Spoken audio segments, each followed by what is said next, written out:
Hey everybody, welcome to Bestulized, where we take cool animations and effects and break them down for you so that you can do it yourself. Alright, let's get into it.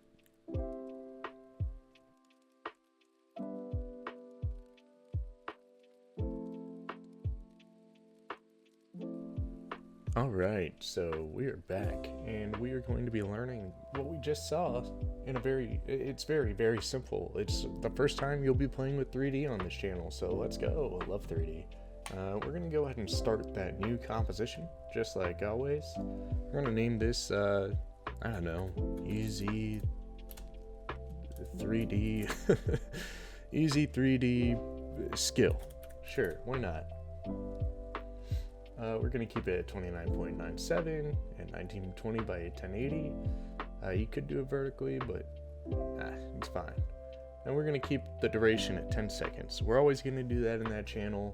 We're going to keep the background color black. We'll always keep it at 10 seconds just in case we need the 10 seconds. In most cases we won't, but who knows?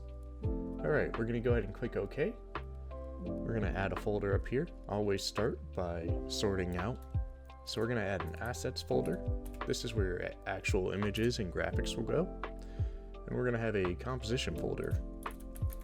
Something that people will tell you a lot is to be a good animator, you need to be organized. And I'm a very organized person as of right now, but early days was not organized, and this whole thing would be filled up with assets, elements, compositions, and this would be god awful, you know.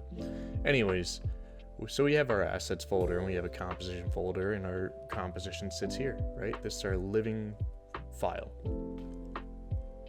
Alright, so I'm bringing my 3 pictures that I want, taken by yours truly, into my asset folder, right? So we're going to take these 3 photos and we're going to go ahead and drop them into our timeline, right?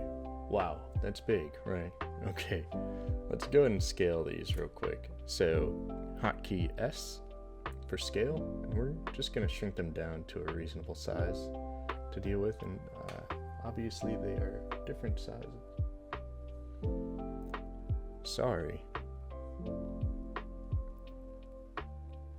Obviously they're different sizes here, so we're gonna do our best to kind of go ahead and scale what we can, you know.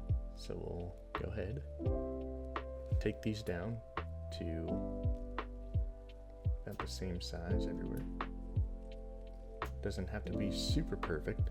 We're just doing this for a run through. Hopefully your assets are all the same size, but if not, it's totally fine. I actually want mine to be a little bit bigger here, but that doesn't really work out for me. Alright, we're gonna go ahead and scale it back down again to match this first picture here to a certain degree. Awesome. So we have our 3 assets on this table, and you're probably wondering, well, how is this helping me? I'm gonna clear the scale out here. How is this gonna get us to that end product? It's all flat, right? So what we're gonna do to kind of help out everything is highlight all 3 of these assets that you have here, or however many you're playing with. And this little box right here, it says 3D layer. So this will actually help us when it comes to moving on a 3D plane. So we're gonna click that box and it'll click all of them right here. You get this nice little camera setup, or control setup here. You have your X, you have your Y, and you have your Z somewhere. There it is. And the Z is what we're going to be primarily playing with when we're playing with 3D, right? The next thing we need to do here, before manipulating any of the photos, is go ahead and right click here and say new. We're going to go ahead and create a new camera, right?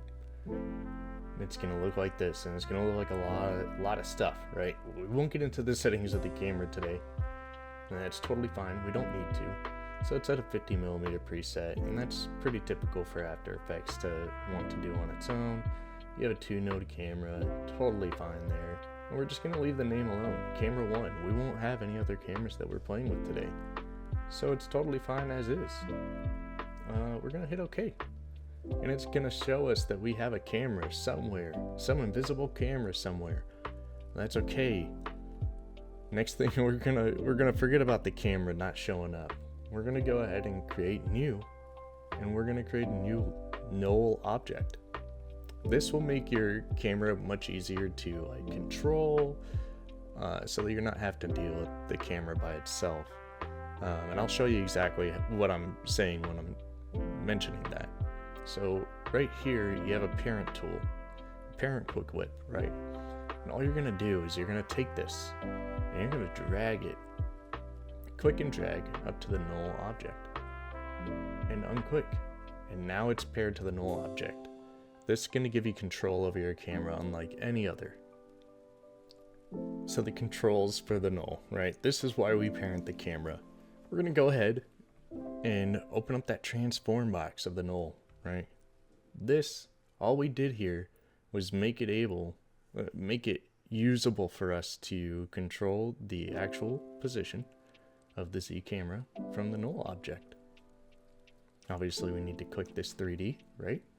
So we have 3D the null layer, and the camera is already set to 3D because it's parented to the null. So after clicking that 3D, we get that nice little Z camera set up again, and you'll notice that when you click it, you have this third box on every single manipulation tool here. So all we're gonna do is we're gonna play with this. I'll show you how it works, right? So this is your Y, and that's your X. I lied to you. I'm so sorry. This is your Y, and all you're gonna do, we're gonna go to Y rotation, and we're going to show you like, oh wow, you can flip your camera. That's totally fine there, but I want to see all of them at once, right? So we go ahead and we go -50. We'll just type it in, -50 here, right? So you have a -50 Y rotation. You can adjust it as seen, but this is just so that you can see everything that you're doing working backwards to front. So we have this set here, our Y rotation on the null. We will never touch the camera in itself. So we have it at Y, -50. Trying to give you enough time to adjust. And all we're gonna do is go to these 3 assets that we had before. And we're gonna go down and we're going to adjust the position of it. So I believe the hotkey, okay. I believe the hotkey is P, and it is. Awesome. So we have position here, and we have our 3 because that's 3D layer. We have our Y, X, and Z. Awesome. So all we're gonna do is deselect all 3 of them, and we're gonna go one by one here. And this is super simple. So we're gonna leave JPEG 4 or asset number 2 alone. We're gonna go with our first asset that's sitting on top, and we're just gonna play with this Z. See how I can move this backwards and forwards? It's because it's playing on a plane. Our camera's tilted kind of to the side right now, and it's allowing us to see everything that we're messing with. So we're gonna tilt this to a plane that we're happy with. So I'm feeling like a -500 on Z works for me. So I will keep that at -500, and I'm going to leave this asset alone, and I'm going to go to the back asset, and I'll do a +500, evenly spaced. It should end up like that. You have a nice little staggered frame right here. And what that does for us right here, let me just close all these windows. Just hit P to close that. Because we're done with our assets now, we can continue playing with the null layer. We're done with the assets 4 now. The null layer is important here. And I'll show you exactly what I'm saying when I'm messing with this rotation, right? So now that we've adjusted our assets to space out on the Z camera, this is your 3D camera. This is what you're looking at the whole time when you're playing with your Y rotation. Just panning your camera from left to right on the plane that you just edited, right? So keeping that at -50, our happy point, right? This is where we want the camera to end. Right there in that layer. So we'll go to 3 seconds. We could probably go 2 seconds. I always do this to myself. We'll go 2 seconds. And we'll go ahead and keep this keyframe at the Y rotation. This should be your end of your rotation. Like the end frame that you want your camera to be at. We'll go to 0. And we'll go ahead and go to 0 on the Y rotation. And there you have the front-facing view of the first asset. If you click play, you can see that the camera's going to shift, and it's going to look really weird. Don't get me wrong, right? But that's why we have easy ease. So we're going to highlight both keyframes and click F9, right? And it's still going to look a little weird, but it's a little bit smoother, right? We'll go to our graph editor up here after highlighting those keyframes. Click the graph editor. And we're going to go ahead and highlight this one, and again, make it pretty fast on the front end. We'll go back to our timeline. You can edit the graph editor however you want. I just like the fast pace in the beginning. And we have something like this. Now, when we talk about animation and we want to draw attention, we can do that simple now. So when we talk about exaggeration and drawing attention, we might want something to draw attention to the single asset at a time. So we're going to highlight all 3 again.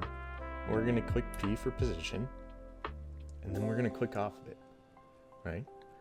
Now all we're going to do is we're going to wait for that 2 seconds right there, and we're going to go to about 2:15, 2 seconds and 15 frames, right? All this is going to do, click on your first asset.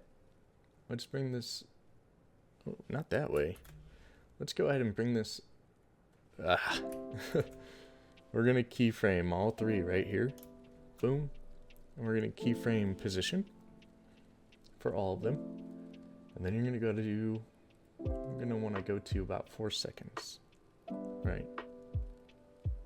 Or we'll just do 1 second intervals. And we'll keyframe again at 3:15, so about 1 second time. We'll go to the middle of those 2 at 3 seconds. And we're going to go ahead and keyframe once more. And these are the only keyframes we're going to be playing with from here, right? So we'll go click that first asset, and we'll go ahead and adjust that first asset so that it is up. Boom, perfect. And where did we end here? About 400. Awesome. So we're going to go ahead and make these 400. Awesome. So now all of them have shifted up, right? Don't know what happened there. Oh, you know what? I make mistakes on this channel. That's what happens. Alright, so these you will have to adjust one at a time here. So 400 and 400. Totally forgot that the Z camera on the last asset was at 500. It happens, mistakes happen, and that's why I'm moving them around here so that you can see that I'm doing this as I say it. Right, so now you have all of them moving at once. We really don't want that. First, we're going to easy ease this. Boom. So we get a nice little flow. Right, and it's pretty quick. You know, it's really fast moving. And all you're going to do, now that you have your first one done, you're going to take all your keyframes. And let's say you want about 15 frames before the second one moves. Awesome. We'll go to 5:15 as well, and we'll drag all these keyframes over here. And now you should end up with something like this. Boom. 1, 2, 3. Obviously you can add a lot more effects to it and make yourself happy with what you have,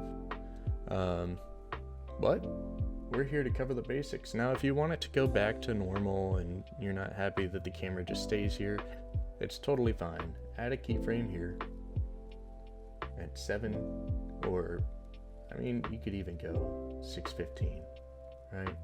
Just make sure it's lined up, which it's not, again. And then we're gonna go ahead and give it the 2 seconds that we gave it in the front end.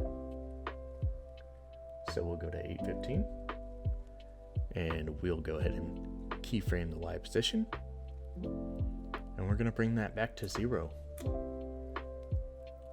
Then we'll highlight, and there's an easier way to do this. I just did not think about it until just now. We're just gonna speed it back up until the backhand hits. It's totally fine there. All right, and that should be your end product. And I mean, it's 8 seconds of just exaggeration. Be good for voiceovers, good for showing off certain things, good for showing off different elements. But that's pretty much it, guys. Hope you've enjoyed it. We will see you back here again.